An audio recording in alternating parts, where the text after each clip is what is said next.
Bueno, grupo de Antiguo Testamento 1, proseguimos para dar término a este tema, pero iniciamos este nuevo video que va a ser el video 12.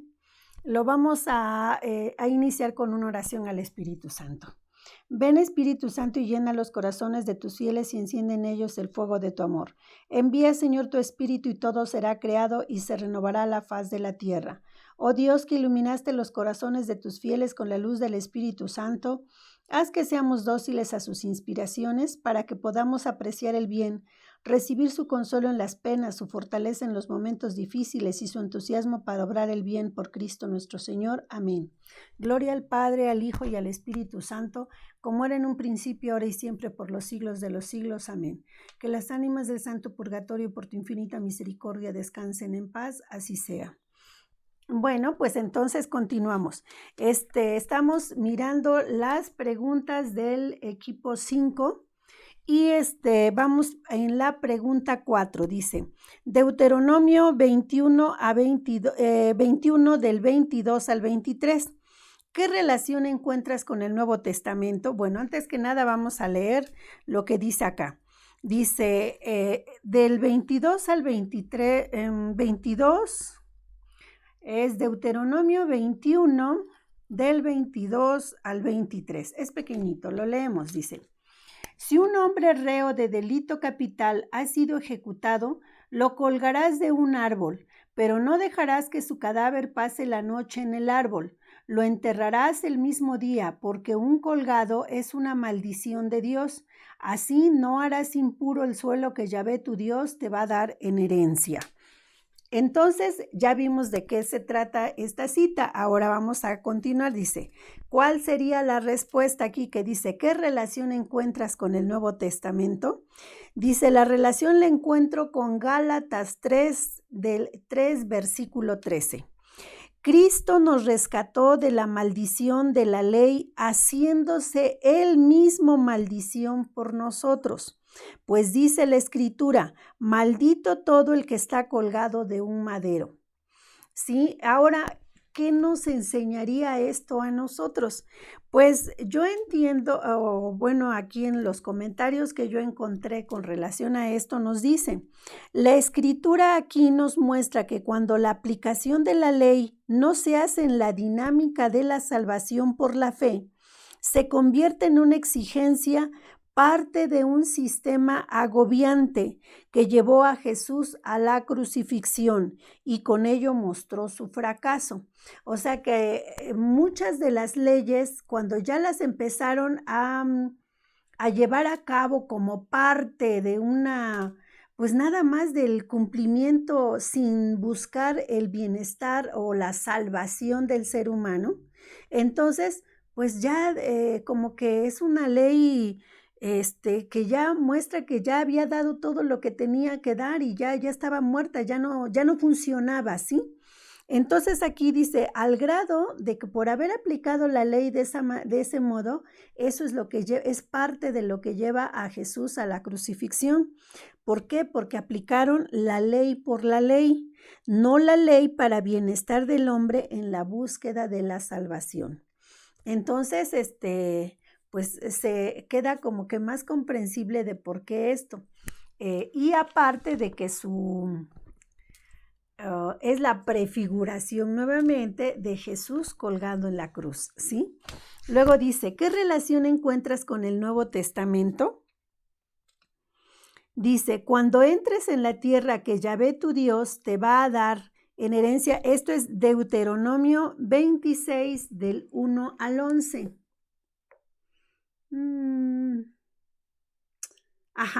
En Deuteronomio 26 del 1 al 11 es qué relación encontramos. Entonces también nuevamente vamos a ver qué nos dice. Dice, cuando entres en la tierra que Yahvé tu Dios te va a dar en herencia, cuando la poseas y habites en ella, tomarás las primicias de todos los frutos de la tierra. Yo declaro hoy a Yahvé mi Dios que he entrado en la tierra que Yahvé juró a nuestros padres que nos daría.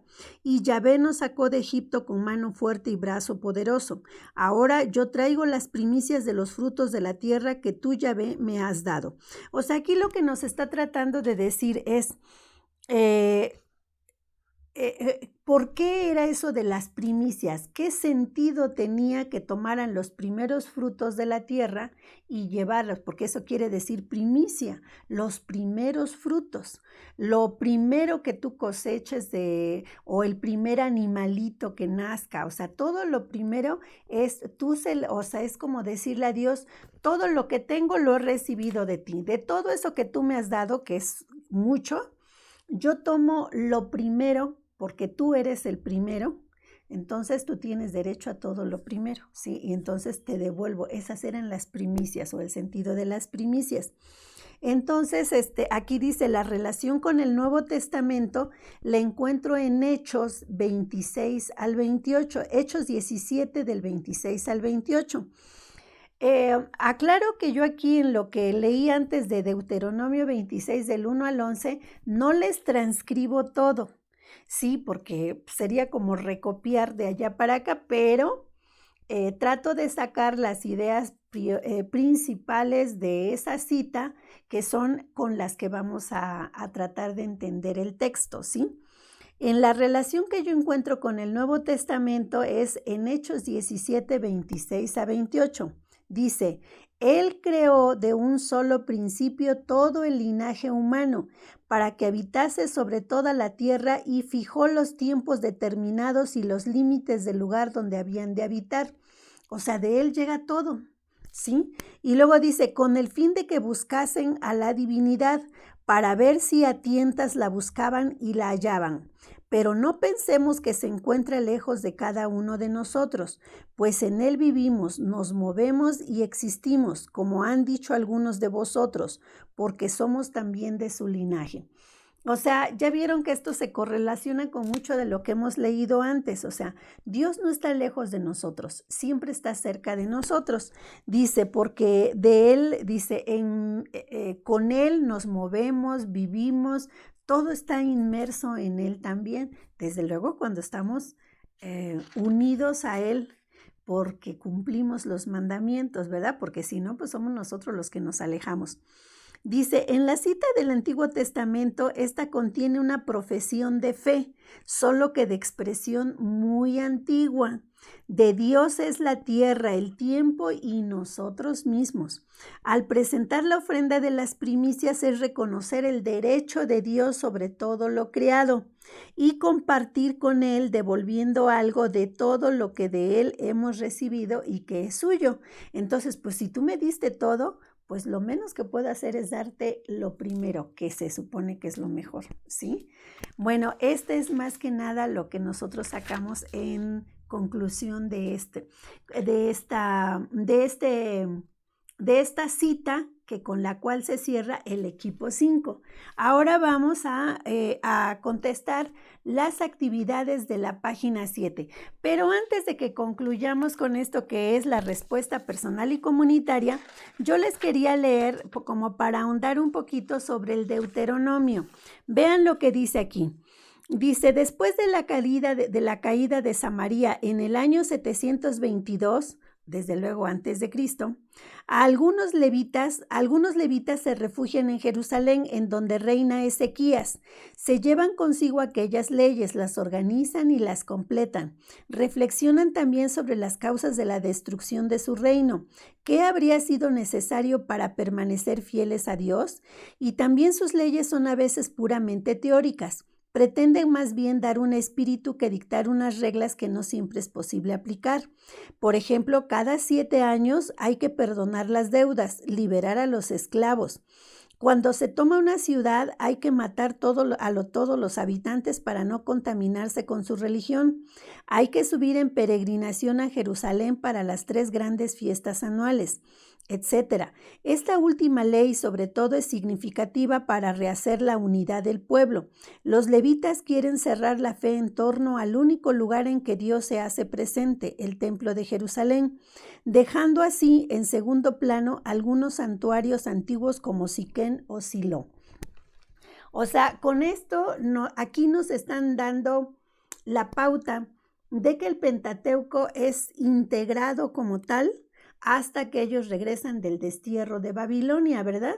Porque hasta después es cuando llegan a reconstruir el templo de Jerusalén, porque ese templo en el que ellos llegan a reconstruir es ya no es el que dejó construido Salomón, ¿verdad? Entonces ellos ya están reconstruyendo el nuevo templo, pero también ya le empiezan a dar otro sentido a las enseñanzas del Pentateuco.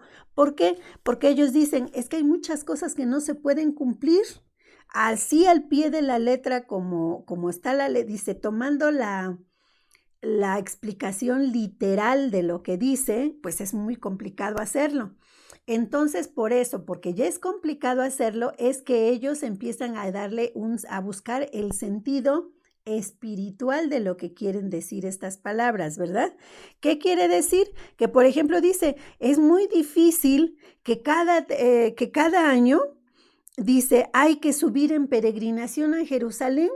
O sea, pues los que están cerquita tal vez, pero los que viven muy retirados, recuerden que Jerusalén está, Galilea, Samaria, Jerusalén. Entonces estaban por ejemplo, los de Galilea, que en este caso, por ejemplo, de ahí venía Jesús.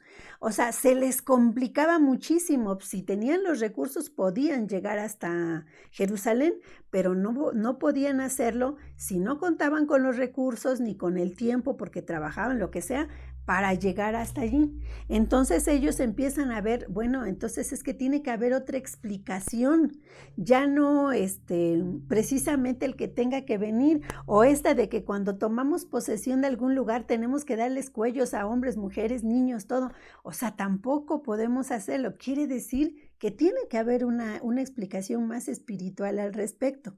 Entonces ya es donde empiezan, por eso les decía, ya empieza a quitarse un poco el aspecto cultural tan literal como para empezar a entrar al aspecto espiritual, al significado espiritual de todo lo que ellos tienen en las palabras. Pero también con este párrafo nosotros estamos mirando que es hasta después del destierro cuando se empiezan a recabar todos esos escritos antiguos que se tenían y regados, y se hace o sea, ya se les da forma, se estructuran, se unen, porque recuerden que ellos encuentran escritos de diferentes tradiciones, unos que venían del norte, del sur, o sea, de otros lados, pero que son de ellos mismos. Entonces ellos las tienen que integrar, las tienen que poner en orden, y entonces todo eso lo hacen hasta que regresan del destierro, y es cuando le dan forma al Pentateuco. Aunque, pues obviamente lo que nos están narrando son cuestiones que sucedieron mucho antes, pero como también ya mencionan cosas que ya habían pasado antes o sea, a partir del destierro, pues entonces por eso se sobreentiende que esto fue escrito cuando regresan del destierro. Le añaden algunos detalles a lo que ya estaba escrito y lo estructuran hasta que regresan del destierro. Bueno, pues entonces con esto ya ya hemos terminado en sí lo que nos dice el tema del Deuteronomio, y ahora vamos a contestar las últimas preguntas que dicen respuesta personal y comunitaria, que es la actividad del punto 7. La tienen ustedes en la página 68-69. Más que nada en la 69, porque en la 68 nada más pusieron el título, ¿sí? Entonces dice, pregunta 1, leer Hebreos 8, del 8b al 12. Entonces yo aquí se las transcribí y dice, pondré mis leyes en su mente, en sus corazones las grabaré, y yo seré su Dios y ellos serán mi pueblo. Nadie tendrá que decir a su prójimo, conoce al Señor, pues todos ya me conocerán desde el menor hasta el mayor de ellos, porque me apiadaré de sus iniquidades y no me acordaré ya de sus pecados. Entonces, en Jeremías 31, del 31 al 34, nos dice lo siguiente, pondré mi ley en su interior y sobre sus corazones la escribiré, y yo seré su Dios y ellos serán mi pueblo. Ya no tendrán que adoctrinar a sus prójimos y el otro a su hermano diciendo, conoced a Yahvé, pues todos ellos me conocerán, del más chico al más grande, oráculo de Yahvé. cuando perdone su culpa y de su pecado no vuelva a acordarme. Ya se fijaron que es prácticamente el mismo, nada más que está en el libro de Jeremías 31, del 31 al 34, y lo retoma San Pablo en carta a los Hebreos, capítulo 8, del 8 al 12, pero es el mismo texto. Entonces dice, ¿qué significa para mí? O sea, recuerden que esto ya es un punto de vista personal, por eso puede ser variado, ¿sí? Dice, ¿qué significa para nosotros una nueva alianza? Mi respuesta es la siguiente: la alianza nueva y eterna que sella Jesucristo con su sangre para salvarnos de manera definitiva y por amor, y que nos da prueba de esa alianza con su resurrección. ¿Por qué? Porque decía San Pablo, si Dios no hubiese resucitado, vana es mi fe. ¿Qué quiere decir? Que entonces todo lo que se había dicho de Jesús, si Él no hubiese resucitado, pues todo hubiese quedado como algo que se dijo muy bonito, pero que nunca se cumplió, ¿sí? En este caso, al resucitar Jesús, se le está dando cumplimiento, o sea, a todo lo que vino a hacer y decir Jesús y lo que ya se había dicho desde el Antiguo Testamento. Al resucitar le da cumplimiento a todo esto. Si no hubiera resucitado, por eso decía San Pablo, vana es mi fe, o sea, nada más dijo bonito, prometió, pero nunca cumplió, ¿sí? Entonces, por eso decimos que la resurrección es el culmen, el centro de nuestra fe, ¿sí? Dice, ¿a qué me compromete? A dejar que el Señor escriba su ley en mi corazón, a cumplir sus mandamientos, sobre todo el primero, dando prueba de ello al amar a mi prójimo como a mí mismo. ¿Por qué? ¿Qué dice? Amarás a Dios y a tu prójimo como a ti mismo. ¿Por qué? Porque si no amo a mi prójimo que sí veo, ¿cómo voy a amar a Dios al que no veo, verdad? Entonces, la prueba que yo tengo que dar de que sí amo al Señor es amar a mi prójimo. Entonces, a eso me compromete. Luego dice, ¿cómo puedo entender que si el pueblo no es fiel a la alianza de Dios, por consecuencia, Dios no tenía por qué ser fiel a ella? Pues allí por lo pronto está medio mal el asunto, ¿verdad? Dice, cuando desobedecemos a Dios, no cumplimos con la alianza, porque hay rechazo al amor de Dios. Luego, nuestras propias acciones nos generan sufrimiento, pero Dios siempre es fiel a la alianza, porque aunque nosotros seamos infieles a ella. O sea, Dios nunca ha sido infiel a su palabra. Aunque nosotros seamos infieles, Él nunca deja de ser fiel a la palabra. Dice, Dios no tenía por qué ser fiel a esa alianza porque nosotros la estábamos rompiendo. Pero Dios, siempre en su gran misericordia, Él no va contra su propia palabra. Él es fiel siempre. Dice luego, el sufrimiento no es castigo de Dios, sino consecuencia de nuestras acciones, porque somos los que incumplimos la alianza y nos castigamos a nosotros mismos. Algo importante, hemos perdido conciencia del sentido de comunidad. ¿Por qué? Porque luego nos encontramos muchas personas que luego dicen, pero yo no he incumplido, yo he cumplido todos los mandamientos, pero te has olvidado que son te has olvidado de tu responsabilidad como parte de la comunidad. Se recuerdan que en otras ocasiones hemos comentado de decir, sí, yo puedo, no, cuando nosotros rezamos el yo pecador, decimos, he pecado de pensamiento, palabra, obra y omisión. Y la mayoría nos examinamos por el hecho, estas personas que puedan decir que ellos no han incumplido los mandamientos, es el hecho de decir, tú has cumplido de pensamiento, de palabra y de obra. O sea, no has infringido los mandamientos, pero ¿qué hay de la omisión? ¿Por qué? Porque te has limitado a preocuparte por ti, por los tuyos, pero te has olvidado de que eres parte de una comunidad y que todos somos hijos, todos somos una misma familia porque somos hijos del mismo Padre. Cuando tú nada más separas a tu familia de sangre, te estás olvidando que estás dejando a tus hermanos en Cristo Jesús. Y recordemos lo que dijo Jesús ahorita en una de las citas anteriores. Los que cumplen la ley de Dios, ¿sí?, en su corazón, las hacen suyas y las ponen en práctica, esos son mi padre, mi madre y mis hermanos, ¿sí? Entonces, pues aquí está aplicado esto también. Dice, en el apostolado, si me dirijo a personas de modestos conocimientos, ¿qué les digo respecto a que Dios olvida nuestras iniquidades y pecados? Pues aquí yo les pongo, ¿cómo le diría yo? Porque se está refiriendo a ver una persona que no tenga como muchos estudios o que no esté muy preparada, muy versada en la Biblia, en nuestra fe. ¿Cómo le vas a tratar de decir que Dios perdona todo lo que nosotros hagamos? Pues yo trataría de hacer un ejemplo, un comparativo con nosotros los seres humanos. O sea, es decir, puedes tú no conocer a Dios, no saber de su bondad, de su misericordia, de su perdón, pero sí puedes, te conoces a ti mismo y conoces a tus papás, a tus hermanos. O sea, ¿cómo son los papás? Los papás cuando el hijo se porta mal, o sea, el papá no deja de quererlo por eso. Se duele de las faltas que hace. Y cuando basta con que el hijo venga y se muestre arrepentido y le pida perdón al papá, fíjense, todavía nosotros los seres humanos que somos tan imperfectos, lo perdonamos.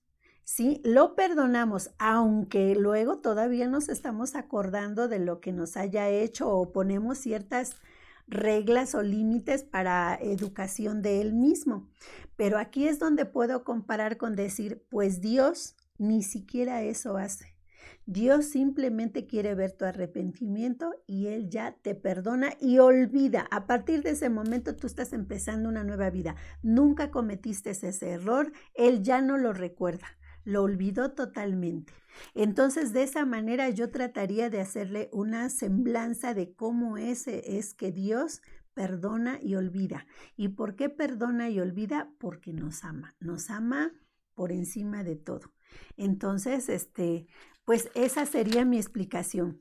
Ahora ya nada más como punto final para que quede bien aclarado lo que es la fuente o la tradición deuteronomista, les quiero leer unos rasgos.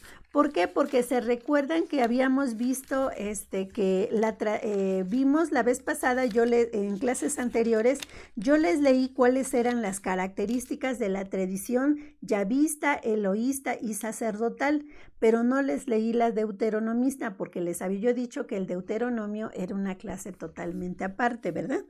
Bueno, pues entonces aquí les leo los rasgos deuteronomistas que ya los fuimos mirando ahorita en el trayecto de estas citas bíblicas.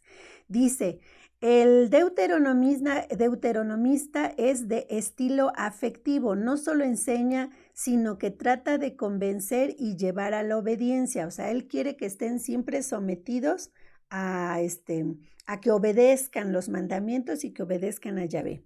Dice, hay numerosas repeticiones, como les decía, la tradición sacerdotal mezcla continuamente el tú y el vosotros, o sea, utiliza indistintamente el tú dirigiéndose a una sola persona o el vosotros dirigiéndose a una comunidad. Hace hincapié en que el Señor Yahvé es el Dios único de Israel. Israel es el pueblo que Dios escogió y por eso el pueblo debe responder amándolo. ¿Se acuerdan que decía en la clase antes de estas, decía que dice, si Dios te ama tanto, dice, y te escogió como un pueblo especial, tú no te puedes comportar como los demás pueblos paganos. También te tienes que comportar de manera especial con Yahvé tu Dios porque Él te eligió. Entonces dice, Dios les dio la tierra a cambio de su fidelidad y del recuerdo y cumplimiento de la alianza. O sea, ¿se acuerdan que les dice, te dio la tierra, pero tienes que ser fiel? Por eso cuando les dice en el Shema, les dice, escribe esto en tu cabeza, en tu corazón, en tu mano, díselos a tus hijos, repásaselos todo el tiempo, les tiene que quedar bien como clavo calientito en la cabeza, ¿sí? Dice, porque tienes que cumplir la alianza, tienes que ser fiel a Yahvé. En la liturgia, el pueblo escucha y recuerda la palabra de Dios.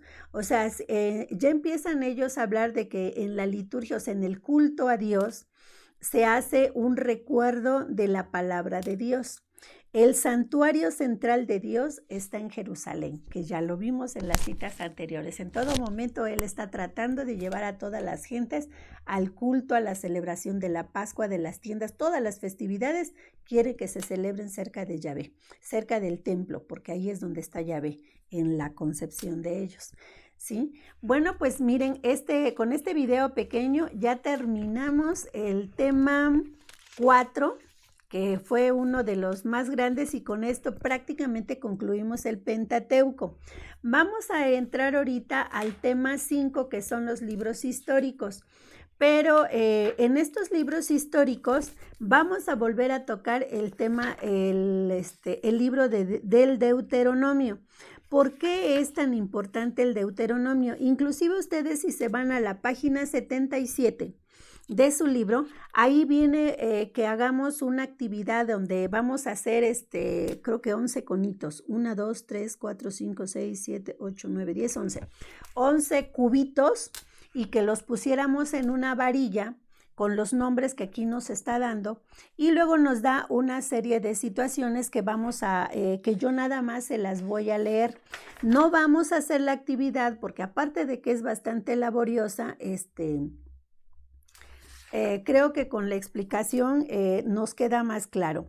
Aquí nos habla de que si hacemos los 11 conitos, nos está hablando de que hay algunos unos teólogos, unos estudiosos de la Biblia, que consideran que el Deuteronomio era parte, o sea, que si lo dejan con los 4 libros anteriores, que son Génesis, Éxodo, Levítico, Números y Deuteronomio, es lo que conocemos nosotros con el Pentateuco. Pero hay otros estudiosos que dicen que el Deuteronomio no era parte del Pentateuco, sino que el Deuteronomio era parte de los libros históricos que venían después. Entonces ellos no hablan de un Pentateuco, sino de un Tetrateuco, o sea, de 4 libros nada más, que vendría siendo Génesis, Éxodo, Levítico y Números, y quitan Deuteronomio porque lo consideran como parte del libro de Josué. Entonces, luego hay otros que dicen, no es ni Pentateuco ni Tetrateuco. Tetra, que es 4, tampoco es Tetrateuco. Dice, es un hexateuco, porque más bien es Josué el que tiene que estar junto con el Pentateuco. Entonces, si estamos hablando de que el Pentateuco son 5 libros, si le agregamos Josué, ya serían 6 libros, y entonces ya no sería Pentateuco, sino hexateuco, ¿sí? Y hay otros que todavía se van más allá, y entonces ellos dicen, no, ya vamos a separar una cosa. Había un Tetrateuco, y el Deuteronomio junto con Josué, Jueces, 1 y 2 de Samuel y 1 y 2 de Reyes, forman la historia deuteronomista. Entonces, haz de cuenta que quitan el Pentateuco y lo dejan como Tetrateuco, de 4 libros nada más, y el Deuteronomio lo fusionan con estos otros 6 libros, que entonces formarían la historia deuteronomista, sino que todos esos 6 libros formarían un solo texto, por así decirlo, ¿sí? Entonces, aquí lo que nos tratan de hacer ver, que es el Deuteronomio como que el libro tan importante, que de ese depende que haya un Pentateuco, un Tetrateuco o un hexateuco, o que lo separen totalmente desde el Deuteronomio y que hagan un texto completo con otros 6 libros.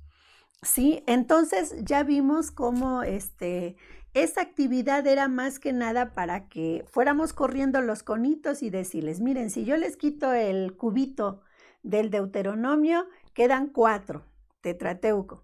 Si yo lo paso de este lado, entonces ahora va a ser hexateuco, porque le agregó Josué. Y si yo le quito Deuteronomio, Josué y le pongo Reyes y todos esos, ahora tengo una historia deuteronomista y me queda un Tetrateuco. Entonces, nada más para que viéramos físicamente por los cubitos, era la actividad esta que está como que muy elaborada. Pero creo que ya con esto que les dije ahorita queda más o menos de qué nos va a tratar el tema siguiente. Nos vamos a saltar esa actividad porque ya se las expliqué que es muy sencilla. Inclusive aquí en su página 70 de este tema, estaba dejando de tarea hacer los cubos, que ya más adelante en el inicio del tema 5, donde dice libros históricos, quiere hablarnos de la historia deuteronomista, que está formada por Deuteronomio, Josué, Jueces, 1 y 2 de Samuel, 1 y 2 de Reyes. Entonces, pues ya está explicado, nos saltamos esa actividad porque no la podemos hacer con todos los cubitos y la varilla. Yo pensé cómo hacérselas, pero la verdad es que por pequeñitos que hiciera los cubitos, o sea, necesitaba yo una varilla grande y no la tenía. Entonces, por eso nada más se las estoy explicando. Básicamente el objetivo era esto, crearles conciencia de que el Deuteronomio es tan importante que de ese se determina una parte del Antiguo Testamento, ¿sí? Ya se los expliqué cómo se forma el famoso Tetrateuco, el Hexateuco y la historia deuteronomista. Pero nosotros nos vamos a ajustar a como los tenemos en nuestra Biblia. En nuestra Biblia tenemos un Pentateuco de 5 libros, entonces el Deuteronomio es el 5º libro del Pentateuco. Y este libro de Josué ya se va con los libros históricos, ¿verdad? Bueno, pues entonces con esto vamos a empezar a ver, con esto concluyo este video que es pequeño de 30 a 35 minutos y para el próximo, por favor, contesten las preguntas. Son 2 preguntas nada más que están en la página 75, que son las de repaso del del tema de Deuteronomio, Levítico y Números y todo lo demás. Y nos vamos a y vamos a contestar la actividad que está en la página 78, que es 5 equipos nuevamente, pero ahora vamos a ver Deuteronomio y Josué, cómo de donde termina Deuteronomio empieza la historia de Josué. Bueno, entonces esto lo vemos para que empecemos ahora a ver, ya terminamos Pentateuco y ahora ya nos vamos con Josué prácticamente. Pero lo que sí les quiero hacer el comentario, por cuestiones de tiempo y esta de estar en línea, es que yo no puedo leerles todo el libro, pero parte de la actividad de ustedes, porque ya estamos en la etapa media, es que ustedes no se tienen que limitar nada más a que leamos las citas que están acá, sino que ustedes ya deben de leer el libro completo para que cuando nosotros ya nos refiéramos a estas citas, pues yo ya nada más les voy a hacer un recordatorio específico, porque tampoco esperamos que se lo aprendan de memoria, ¿verdad? Sino nada más que lo lean para que lo conozcan y que ya luego que yo les pueda darle las citas ya no se queden así como de qué me está hablando, ¿no? O sea, que ya las van a tener en mente de que sí, algo de eso leímos y ya nos vamos al detalle. Entonces es importante, en la etapa media, les decía yo al inicio del curso, todo lo que es Antiguo Testamento, desde que fue Nuevo Testamento y Antiguo Testamento, en la etapa media ya es de leer, analizar, pero más que nada leer mucho. Sí, porque yo no estoy esperando a que ustedes se guarden. Si se fijan, yo, por ejemplo, no les menciono los nombres de los autores que han hecho esto, que han dicho aquello, en qué año, las fechas, o sea, no, realmente no, de una manera muy general lo podemos comentar y ustedes lo ven en sus lecciones. Pero sí es importante que hayan leído los libros para que sobre eso las citas bíblicas que nosotros comentamos en estas actividades son las que nos dan la pauta de conocer el libro. Pero si se fijan, son muchas citas. Entonces tenemos que leer bastante. Ahorita, por ejemplo, fíjense, en 3 videos pudimos ver un tema. ¿sí? En donde nada más estábamos mirando Levítico, Números y Deuteronomio, porque Génesis y Éxodo fueron todos los temas anteriores. Entonces, esto es de mucho leer. Si no leemos, pues como que nuestro curso no sería todo lo productivo que debiera. Bueno, pues con esto concluimos estos. Para la próxima clase, que ya les voy a grabar la semana próxima, espero en Dios, ya vamos al tema 5 y prácticamente estamos a la mitad del libro, ¿sí? Y estamos empezando noviembre, o sea que en 2 meses, que fue septiembre, octubre, ya vimos la mitad del libro. Entonces noviembre, diciembre, yo espero y parte de enero, que sí nos dé tiempo concluir el curso, ¿sí? Bueno, pues nos despedimos con una oración a la Virgen Santísima y nos estamos mirando por acá la semana próxima. Contigo voy, Virgen pura, y en tu poder voy confiado, pues yendo de ti amparado, mi alma volverá segura. Dulce Madre, no te alejes, tu vista de mí no apartes, ven conmigo a todas partes y nunca solo nos dejes. Ya que nos proteges tanto como verdadera Madre, haz que nos bendiga el Padre, el Hijo y el Espíritu Santo. Amén. Que tengan una excelente semana. Nos vemos por acá la semana próxima.